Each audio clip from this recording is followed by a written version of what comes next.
Pemirsa, nasib malang dialami pasangan suami istri di salah satu desa di Buleleng. Rumah yang sehari-hari ditempati ludes dilalap si jago merah beberapa waktu lalu mengharuskan mereka mengungsi di rumah kerabat terdekat.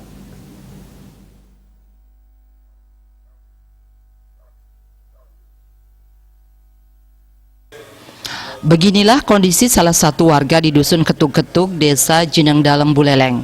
Terlihat bangunan rumah milik Nengah Sudire yang berukuran sekitar 5 meter kali 3 meter kini telah rata dengan tanah.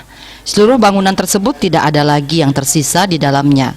Kebakaran yang terjadi juga telah melahap semua barang yang ada di dalam rumah Sudire. Saat kejadian tersebut terjadi, korban Sudire sedang bekerja memanen padi. Ditemui di rumahnya, Sudire menjelaskan segala barang yang ada di rumahnya ludes tak berbekas. Bahkan dia bersama istri yang mengalami gangguan kejiwaan, kini harus mengungsi di rumah kakak pertamanya. Kalau jati penyanyi, makanya isi rabot berantasan. Udah balik. Nah, kini gerowak dulu. Baju-baju ini telah itu bang. Sekarang di mana aja dia tinggal, Pak? Oh, saya di sini.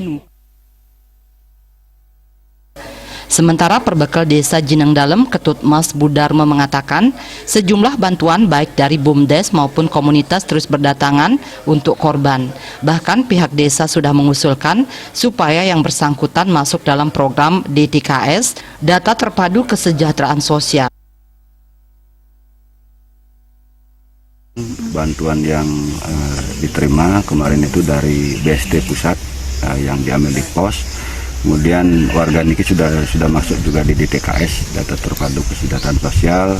Jadi tinggal menunggu verifikasi dari pusat tentang kelayakan penerimanya, karena dari desa hanya mengusulkan nanti verifikasi dilakukan oleh dinas sosial. Komang Yuda, Bali TV.